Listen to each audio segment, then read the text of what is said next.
Канцлер Ангела Меркельдин телефон сүйлөшүүлөрүн Вашингтон тыңшаган деген маалыматка байланыштуу АКШ элчиси түшүндүрмө берет. Германия өкмөтүнүн атын атабаган өкүлүнүн айтышынча, Германиянын тышкы иштер министри Гидо Вестервели бүгүн АКШнын Берлиндеги элчиси Джон Эмерсон менен кездешет. Шаршемби күнү Меркель айым президент Обамага телефон чалып, АКШнын чалгындоо кызматы анын уюлдук телефондон сүйлөшкөнүн угушу ыктымал экенине нааразылыгын айткан.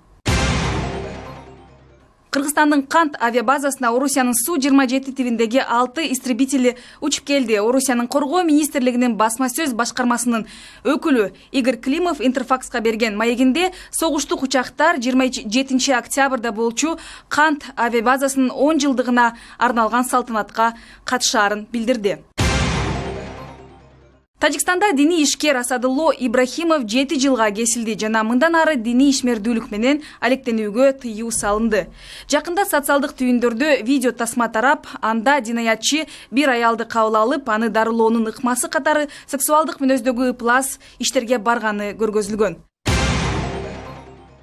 Тажикстанга байланыштуу дагы бир маалымат. Тажикстандын жол кайгул кызматы октябрдын аягына чейин унаа айдаган студенттерге каршы рейд өткөрөт. Рейдтин биринчи күнү эле ондогон студенттер кармалды. Университетте окугандар үчүн Тажикстанда окуу жайга же окуу жайдан унаа айдоого мыйзам боюнча тыюу салынган.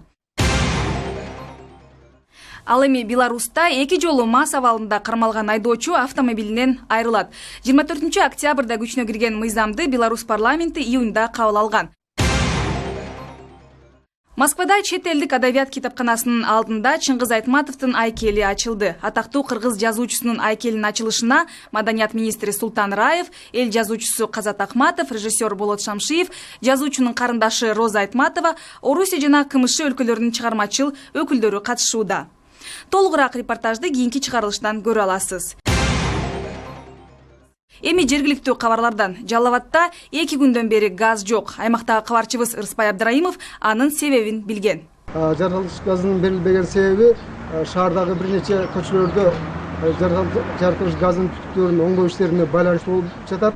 Учурда ремонт иштеринин 85% бүттү. Жалал Абад шаарын быйыл март айынан бери Кочкор Атадагы Кыргыз нефтегаз ишканасы көгүлтүр от менен тейлейт. Ага чейин Өзбекстандан алынчу. Кышында газ тартыштыгы байкалса, кайрадан коңшу мамлекеттен газ алуу пландаштырылып жатат.